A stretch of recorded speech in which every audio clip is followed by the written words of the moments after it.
Welcome to the Arts to Hearts podcast, a show for artists, creators, creative entrepreneurs to have heartfelt conversations about living a creative life and a career. As you go into this show, hear your favorite creators talk about money, mindset, business, creativity, and everything else that goes behind into making a life that we all adore as an artist. Hear the messy and the wonderful side of being a creative. I am your host, Charika Arora, an artist, creator, and founder of Arts to Hearts project. Thank you for joining me here. Take a comfy seat and be ready to take a peek inside hearts of your favorite creatives. Let's jump right in. Before we dig into this episode, I quickly want to remind you about our first open call of 2022.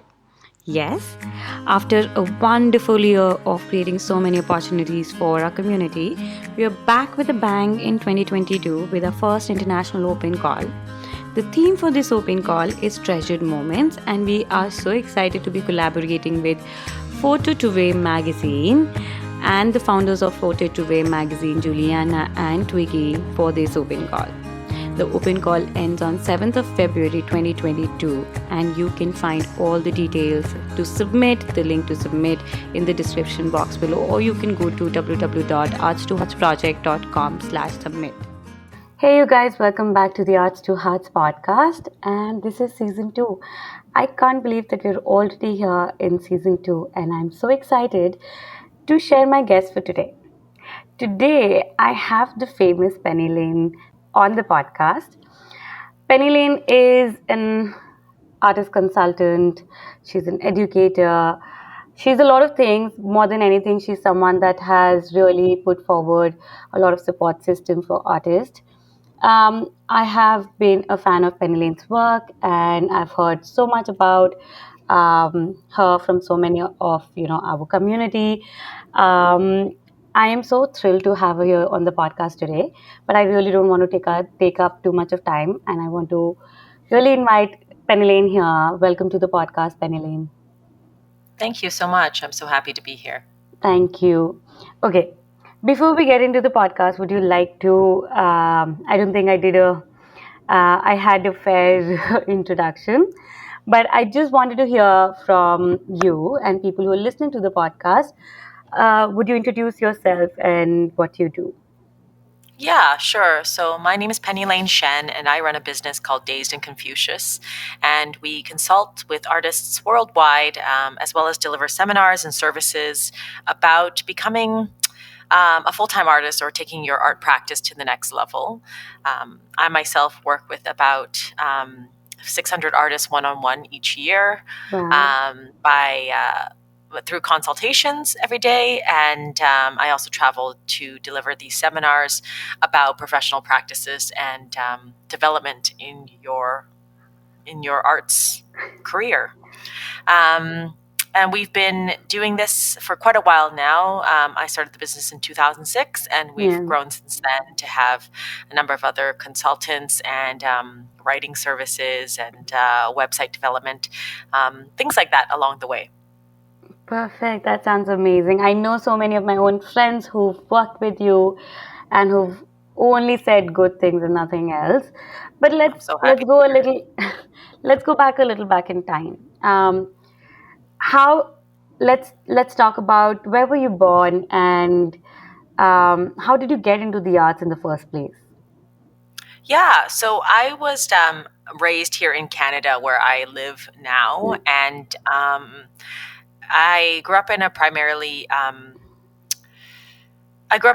great household in Canada, but I didn't necessarily have a large exposure to the art world. I am a visible minority. I come from Asian heritage, and that just wasn't in the cards for somebody like myself, and growing up in the household that I was in.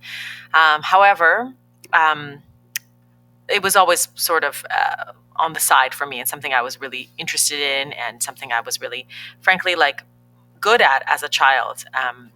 Creating and making. I've always been really drawn to the making of things.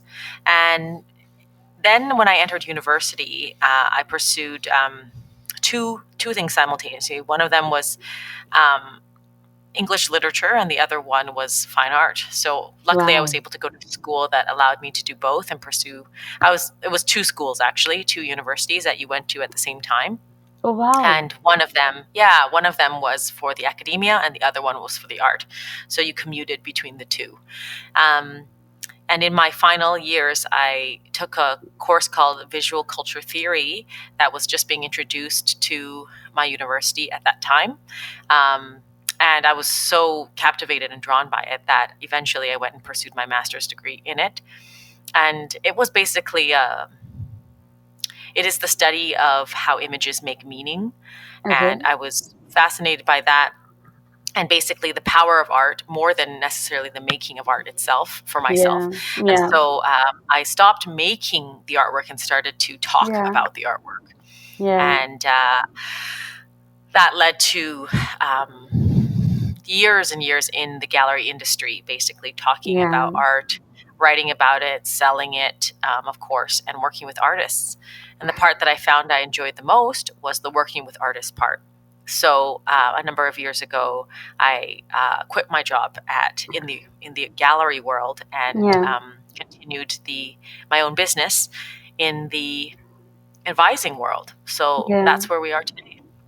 That is so wonderful. And you've said quite a few like very important things that a lot of us experience in our creative paths. Especially, I feel like the first one, um, demarcating and understanding the difference between do we want to be a part of the process of making art, or the process of Mhm, either consuming art in another way, or like mhm, talking about art, because a lot of times people enjoy art and they feel mhm, like they want to be an artist, or mhm. a lot of times, like, I think I see this amidst a lot of artists and people involved in the arts.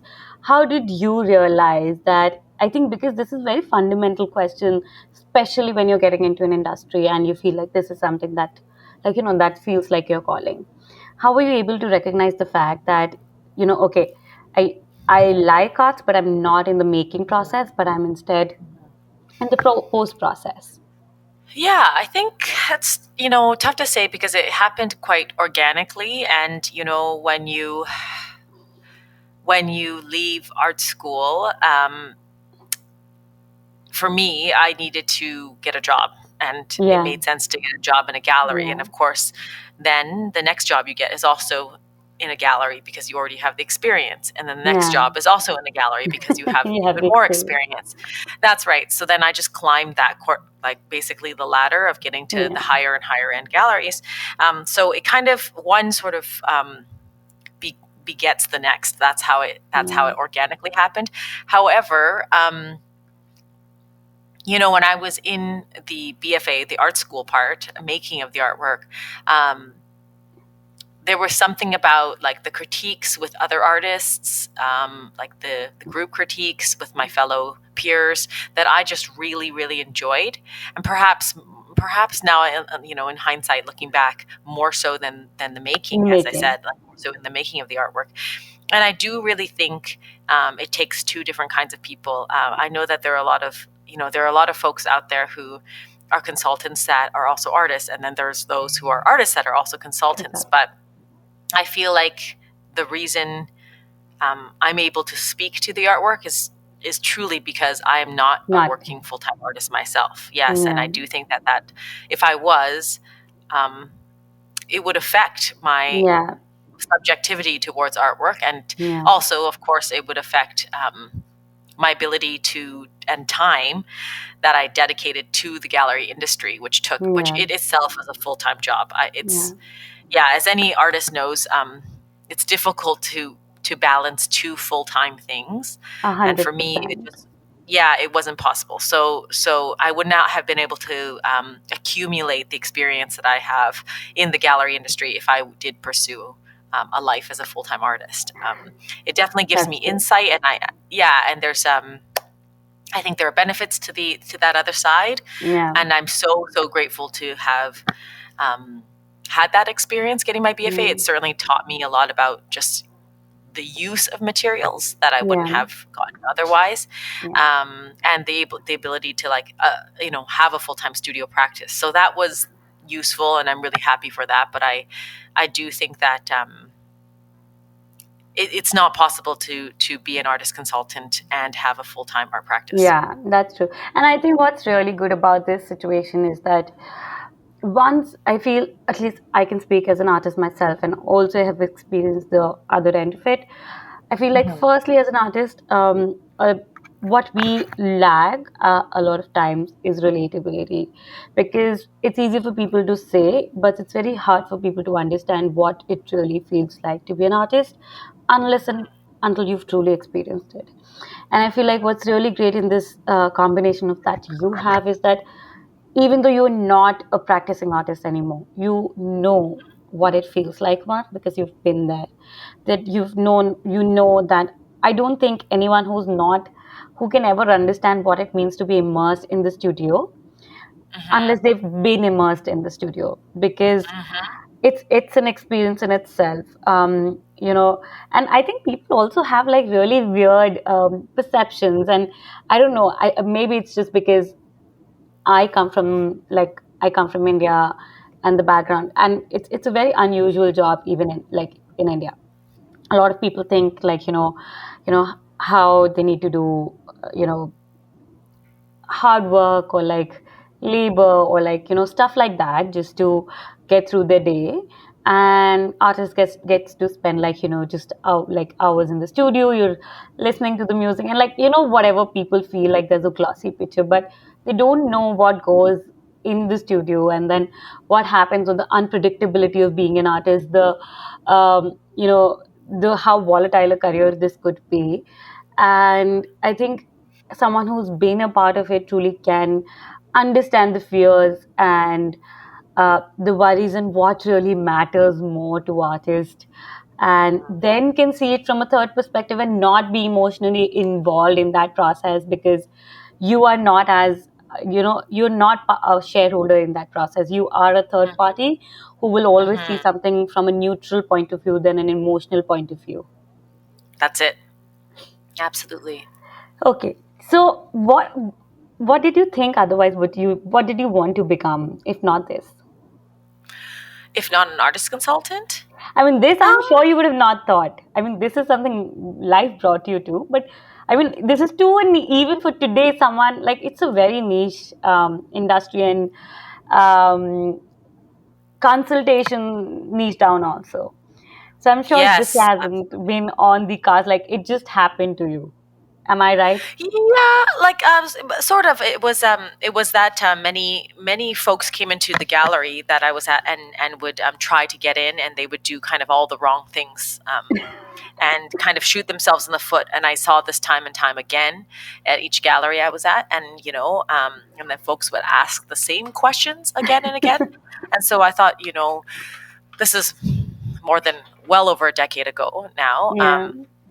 Maybe closer to two, actually. Wow. But it was, I said, like, okay, why don't we just have one?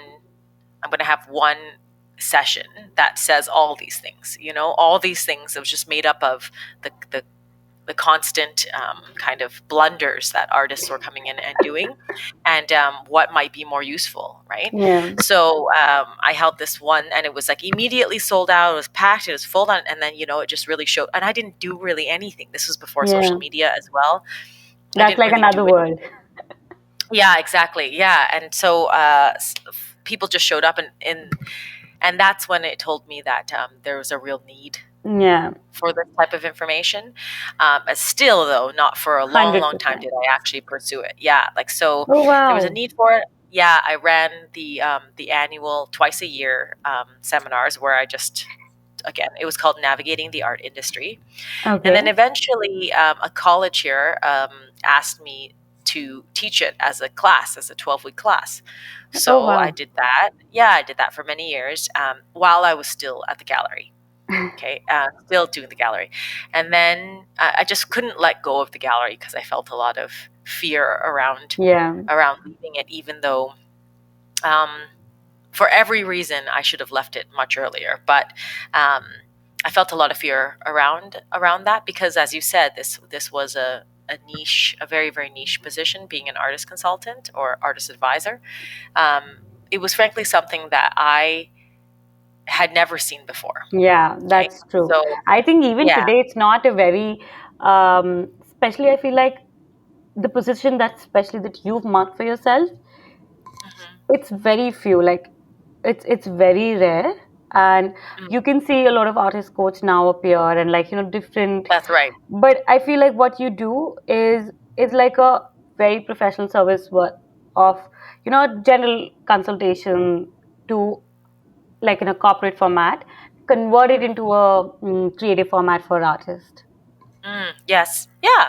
So I hope so. But and really, all of it has come from. I do see a lot of similar things now. Of course, it seems very prevalent today, but at that time, it was very niche and Yeah, quite risky for me. So it was not something that absolutely. yeah, I felt comfortable diving into. So of course, I did it on weekends, and then I did it part time, and pretty much slowly phased out my gallery Gallery position day. and let the other one kind of take over before eventually taking that leap and Yeah, um, and diving right into starting. It's not just becoming an artist consultant; it's also becoming an yeah, entrepreneur, right? a hundred And becoming a percent. yeah, and becoming an entrepreneur itself is Is just like scary and comes with a and I whole think giant learning curve.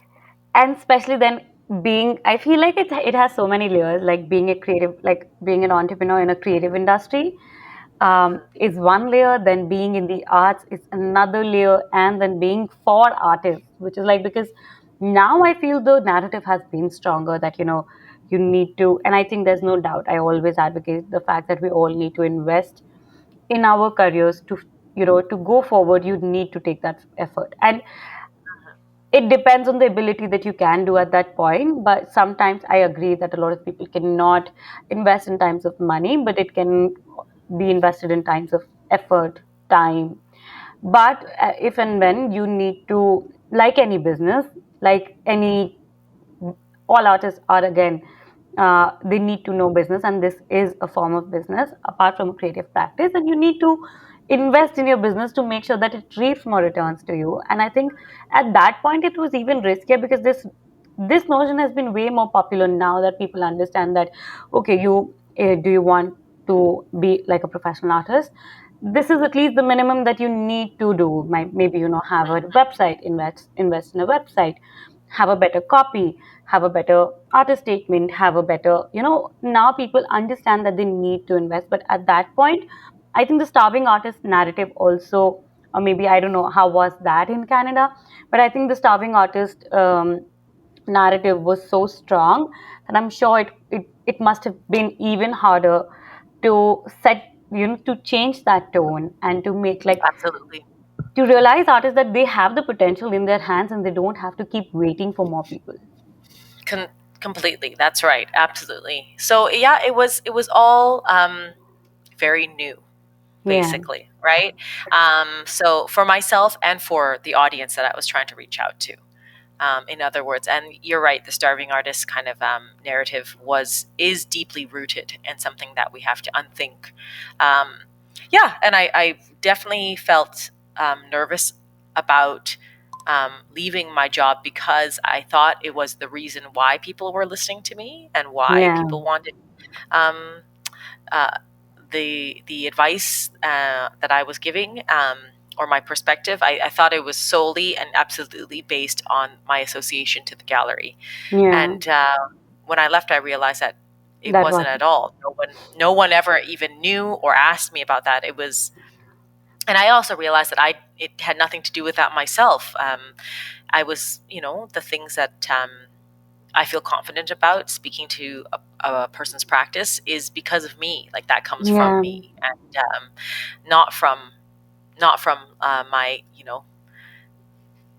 not from a piece of paper, yeah. basically. That's true. So it took a while to sort of realize that actually, yeah, That's people are interested in me because of Penny Lane, not today. because of I think me. today you that's a testament because you are based out of Canada, but you work with artists from all over the globe, and I think Yeah, that's right.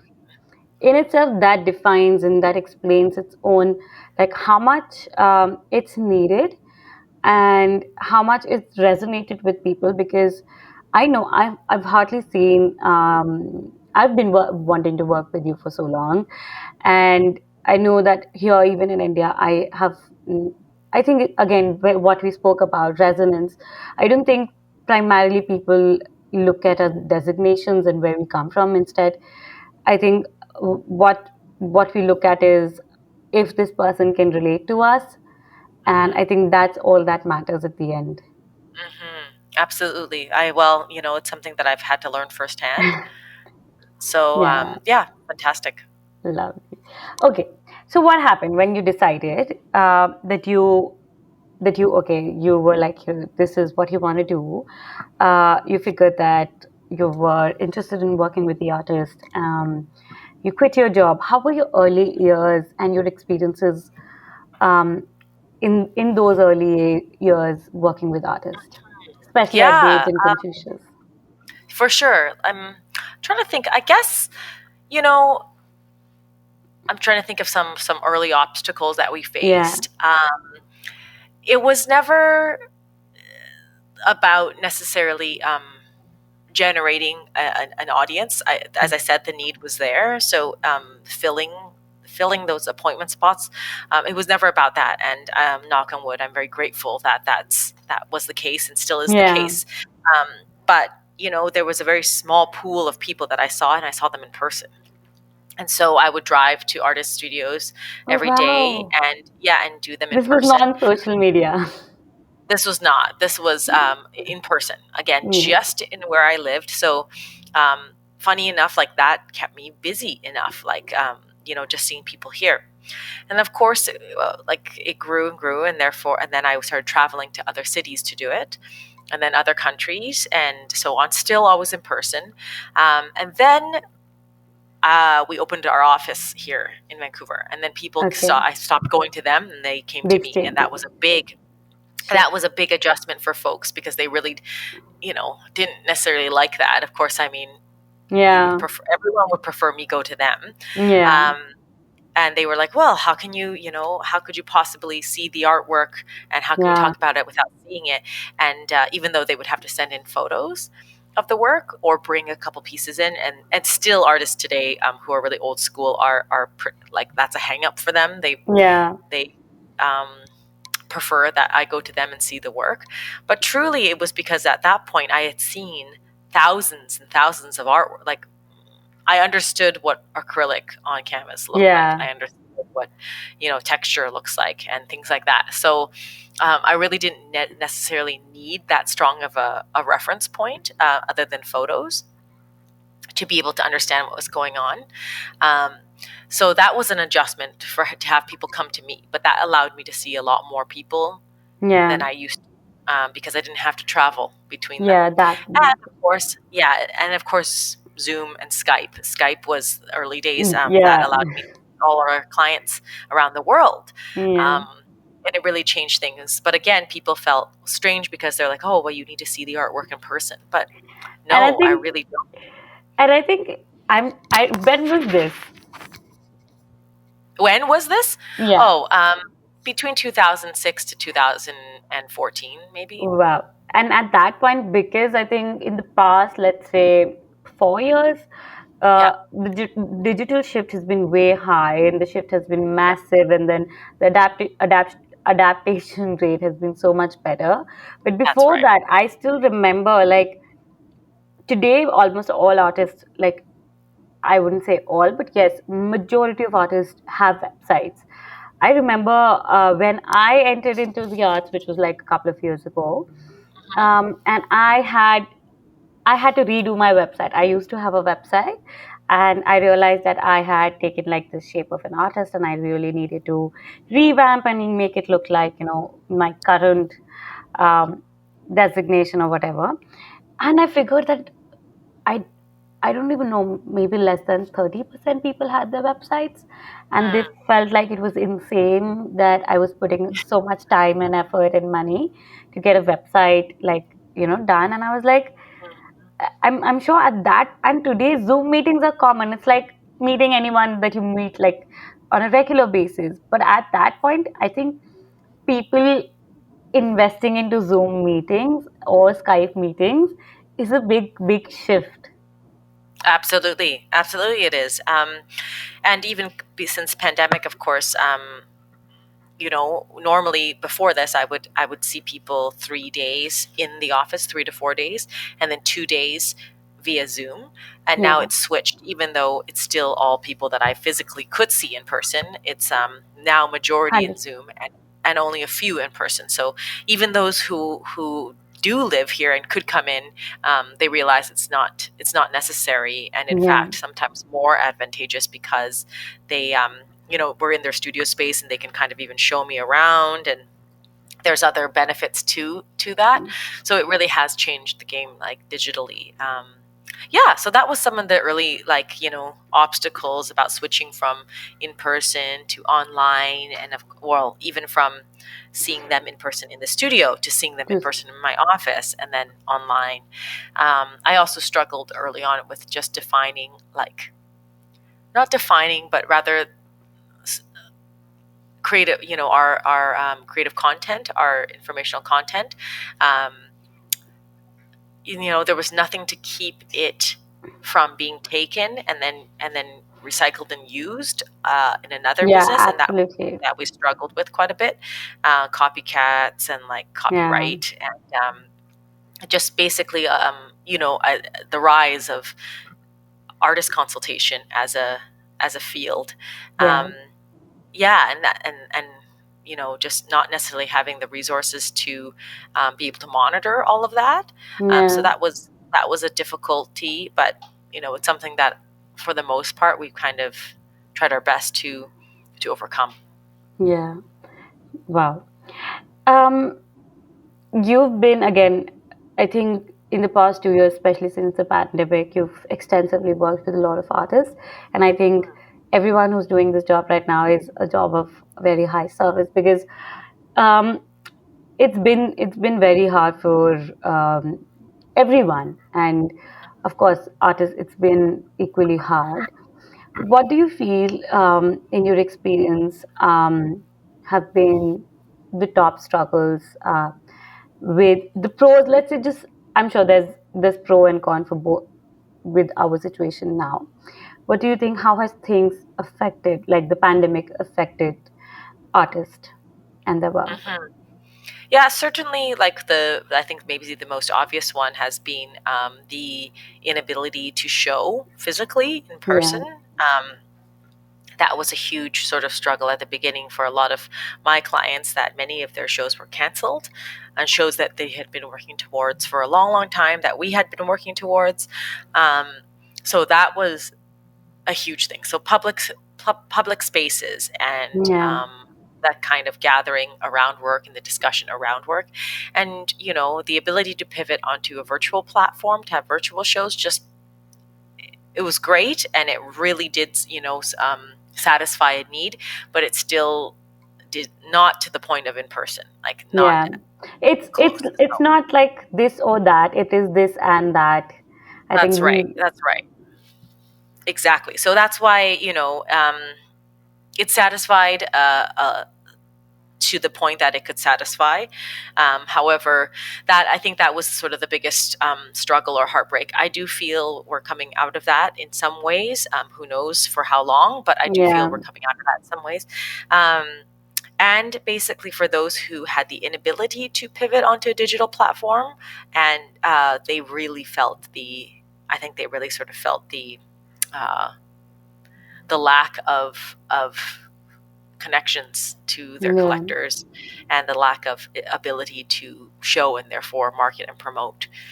For those who were able to pivot, I think they felt more benefits than they ever have, in fact, yes, and that's selling true. greater. Um, but there are certain artists, particularly public gallery artists, so ones that are not. Um, they don't have a item that they can sell necessarily. Yeah, They move from exhibition to exhibition via grants and being invited and being part of collections, museum yeah, collections. Those artists have especially felt the struggles of the last yeah, couple of years. yeah, that's true. Mm, how do you feel like when, especially, what do you feel? I know I've heard you talk about this a lot of times, especially with, I think, Daniel.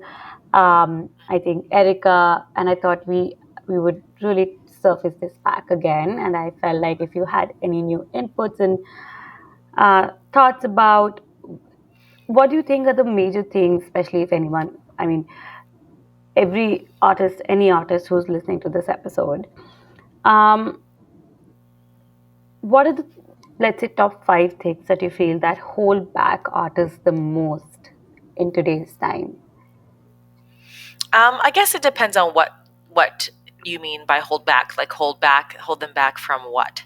Hold them back in their career. I feel like the most important part, it's not the skill. I think skill we all keep developing over time, and where our practice takes us. But I feel like in the part that moving forward, taking that next step. And Mm, we're all living in a time where everything is so drastically evolving and changing, and we all mhm, need to keep up with these changes to keep moving forward. mhm, In that process, a lot of people feel held back because of our own fears or how things used to be, or the shift that keeps happening, and then just keeping up with that shift. Um, and generally, and I think in our creative careers, which in itself is like a it's it's like a big bag of its own.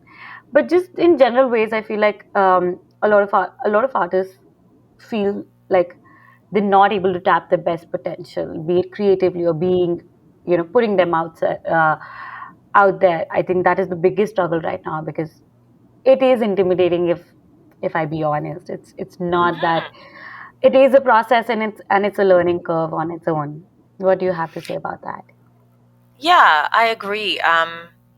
I mean, I suppose I'm happy to speak to like a few, maybe top five. I don't think that the top five, but Yeah, five perhaps major tips that I yeah, find across the board are perhaps shortcomings in yeah, the artist practice, if you like.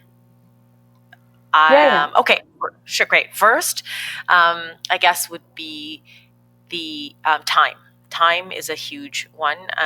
Any sort of artists that we meet with or clients that meet with that have that don't basically have enough time to pursue their art career, and that is so many of us. yeah, Um, because they have either another part-time or full-time job. Of course, they could be a parent or a caretaker of any kind. And they're just pulled in different directions. And your art does demand quite a lot of you yeah, emotionally and physically. So without that time, it is very, very difficult to move to that next step. It's near impossible, actually. So I can only help so much with that. yeah, And talking about tips for making the most of your time. But truly, without that momentum, it is one step forward, two steps back. So time is the first one. A second one would be research. So many artists don't have enough research in their practice. They don't expose themselves to enough artwork, and even not even artwork, but just different types of fine art, from yeah, writing, of course, to music, dance, whatever it may be, but other types of creative fine art. And just knowing in general where their work sits in the larger canon of art theory, um, I feel is a bit of a blind spot for many artists. So yeah, exposure and research is the second one. Um, three, I would say. So this one kind of has to do with like work ethic and failure, and so artists are very. Some artists are a little bit too precious with their yeah. practice and their work, and there needs to be a level of Boundaries. disposability in their work. Yeah, Yeah, because they need to fail and fail fast, and they need to be able to do studies and understand that some things don't work out, and it work. means doing more of those things, and that this is really the long game. We're in it for the long game, and it just results take time Yeah, and doing something, and that may be the actual technical making of the work, but it can also be the marketing and yeah, the promotion of the work. There yeah. will be a lot of failure, and so there is something about being less precious with the work, but also being a little less precious with the failure, and understanding that that is part of the journey. Fourth, I think there's of course the inner critic piece there that's always very Yeah. loud. There's this Yeah. what is the point of what I'm doing? And there just is so much more weight than in other fields. I find Yeah. there's like such a louder inner critic there, and I think the inner critic is loud because the work is good. Like, so the louder the critic is because you care more basically about what you're doing. I And love that so perspective. yeah, so in many ways it's going to happen, it's going to come, but you also have to see it as, that this is because I'm invested in it. You don't care about Yeah. if you're not invested in something, you won't care whether or not it's working out in any way. Yeah, If that's you're true. invested in it, then your judgment about it is a little bit higher. But you Yeah. have to be aware that that judgment is exactly that. It is judgment, and it is flawed, and it is you have to take it with a grain of salt. And I guess that would lead me to my last point, which is that some artists lack critical feedback on their work, Yeah. and that they're very much in an isolated practice sometimes. Again, Yeah. not all, and they don't have regular feedback on their work. And artists Yeah. do need that regular feedback on their work, as much as working alone and working in solitude and head down and focused is really useful. Having feedback and other eyes and words on the work, I think, is invaluable. Love that. I think I can relate to so many. I mean, we've all experienced if we and I think it's not even like you overcome and then they never come back to you. I mean, I feel like it's like a practice that you keep going, okay, you're over it for a time and then when it back hits back on your door and you're like, okay, this is going That's somewhere right. and then you need to circle back. I have a very important question that I would also ask for myself now, and I'm sure a Sure. lot of people, which is like, you know, um, I'm so grateful for social media, for everything, especially in the past couple of years, because it's really expanded. I mean, I feel like it's how you see it. I'm sure I agree there are pros and cons of everything, and there's good and bad to both, but like, being more online or whatever.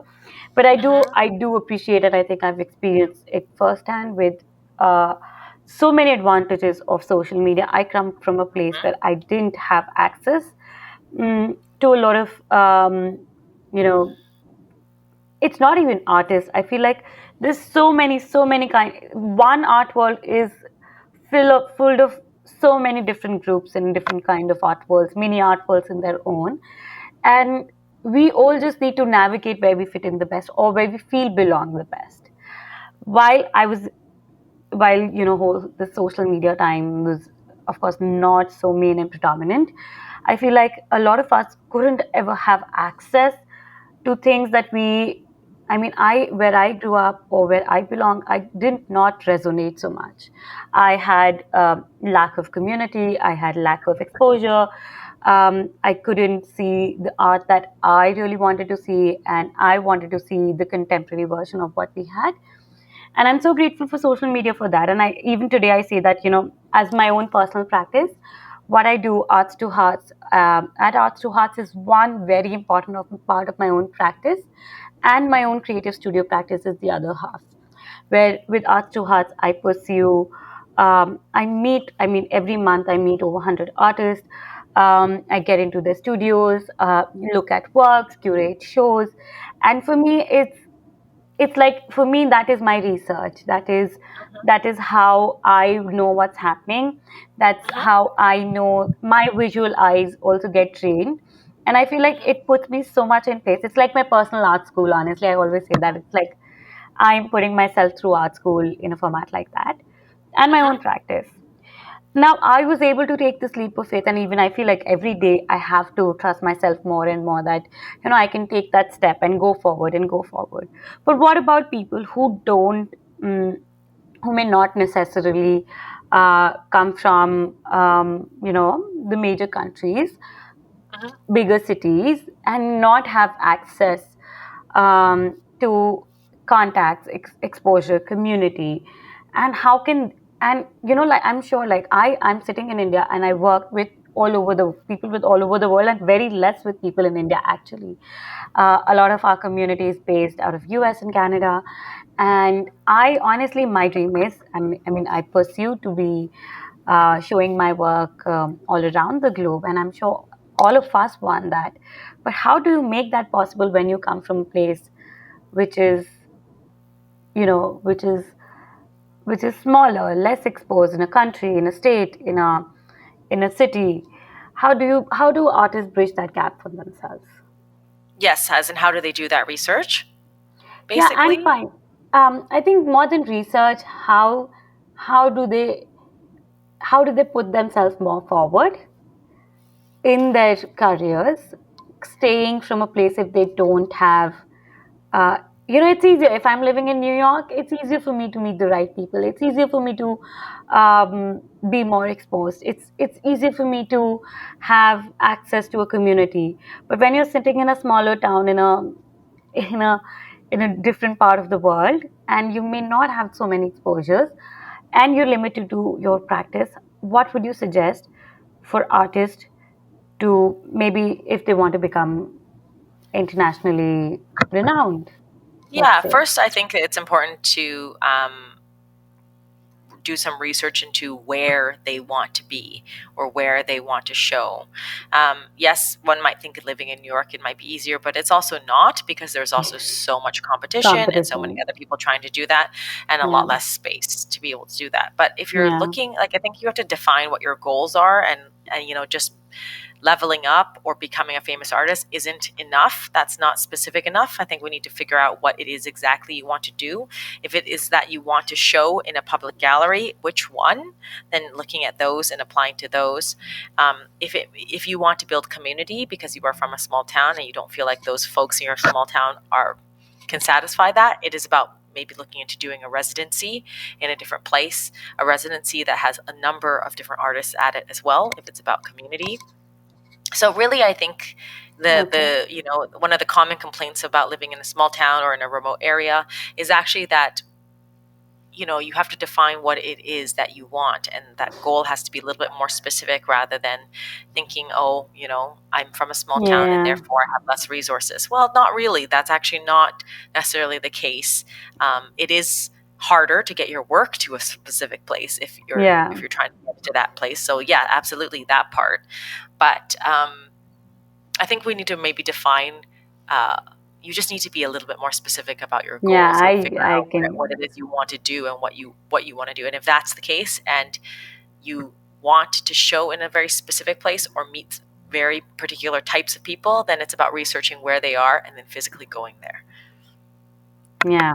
I think you put it very right, because sometimes, even now when I'm applying your own, your suggestion on my own situation, because I remember when I started, I felt like my biggest struggle was community.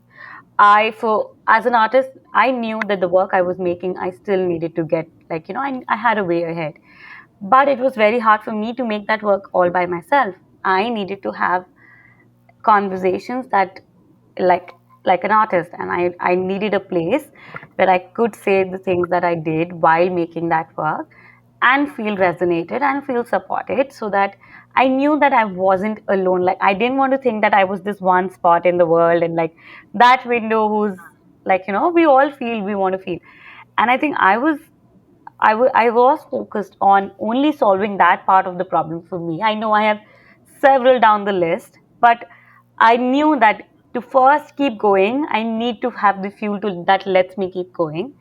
And I Mhm. think that's such, oh my God, sometimes we don't even realize the things that we do unless, you know. Okay, my last question, which is, Okay, I have 5 minutes before I have to go. It's just to oh, let you know. okay, we'll quickly wind this up. Yes, Sure. perfect.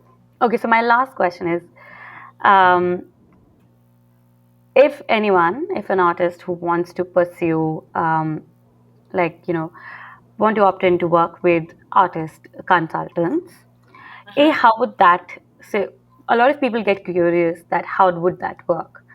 Hmm. I think very common questions that come up with, when do they know if they're ready? Hmm. Second, how does that work? Hmm. Can you answer these questions and maybe also just a little bit insight on how it works for you? Sure. Yeah. So you're ready anytime.